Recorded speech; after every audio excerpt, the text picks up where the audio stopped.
Now let's see how we can run an actual ARP poisoning attack and redirect the flow of packets and make it flow through our device. We're going to talk about a tool called arpspoof, which is part of a suite called dsniff.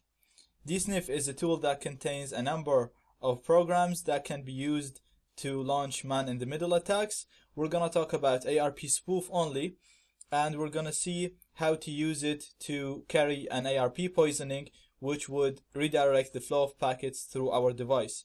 arpspoof is an old tool, but it still works, and because it's so simple, it's been ported to Android, iOS, and other smaller operating systems. Therefore, and there's a lot of people that actually like to use it to do ARP poisoning. That's why we're gonna show how to use this tool. In the next video and all the videos after that, we're gonna use a tool called ItterCap. We'll see how we use it and how we do ARP poisoning in that tool. But for this video, I just want to show you how to use arpspoof because it's going to be used a lot, so you need to know how to use it. It's very simple anyway. So I'm connected now to the target network, and my wireless card is in managed mode, not in monitor mode, because we only want the packets that are directed to our device. So let's see how we use the tool. It's going to be arpspoof. I to choose our Wi-Fi card, so it's LAN 0. Then we're gonna put the target IP address. So my target is this Windows device. If we go ipconfig, we'll see its IP, and that's its IP. It's 192.168.169.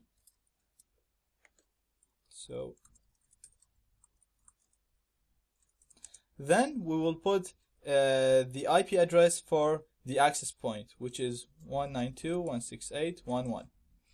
This will tell the access point that the client IP address has my MAC address. So basically it's going to tell the access point that I am the target client. After this, we're going to have to run arpspoof again. So I'm just going to copy it. Actually, let me copy it properly.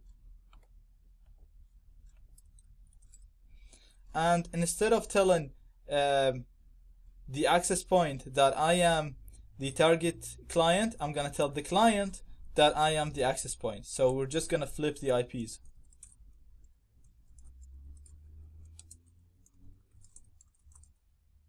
So by running these two commands, we're going to fool the access point and the client, and we're going to let the packets flow through our device.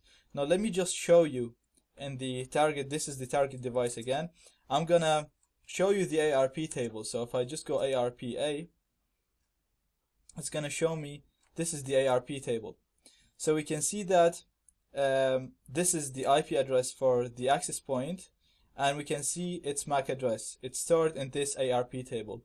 Now once we do the attack, you'll see that the MAC address here for the target access point is going to change, and it's going to be my attacker IP address, MAC address. So let's do it and see what happens. I'm gonna hit enter here, and I'm gonna hit enter here. Now we'll also need to do something called enabling IP forwarding. We do that so when the packets flow through our device, they don't get dropped, so that each packet that gets through our device gets actually forwarded to its destination. So when we get a packet from the router, it goes to the client, and when a packet is coming from the client, should go to the router without being dropped in our device. So we're gonna enable it using this command.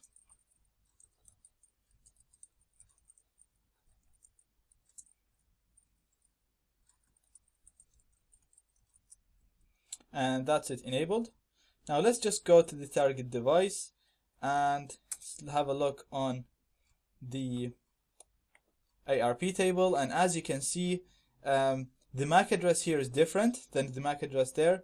Even though they're both pointing to the access point, you can see that the access point now have a different MAC address, and this MAC address is the MAC address for the attacker device. Let me just confirm that to you. If I open this again, and if I do ifconfig LAN 0, you'll see that this MAC address is the same one as the one that this device think that the access point has. So this device now thinks the attacker device is the access point, and every time it tries to tries to access the internet, or every time it tries to communicate with the access point, it's going to send these requests to the attacker device instead of sending it to the actual access point.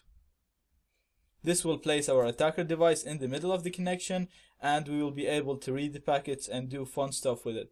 We're gonna see how we do that in the next videos. So for now, we just need to know how to do a basic ARP poisoning. We're gonna need to do this on every time we try to do a man-in-the-middle attack.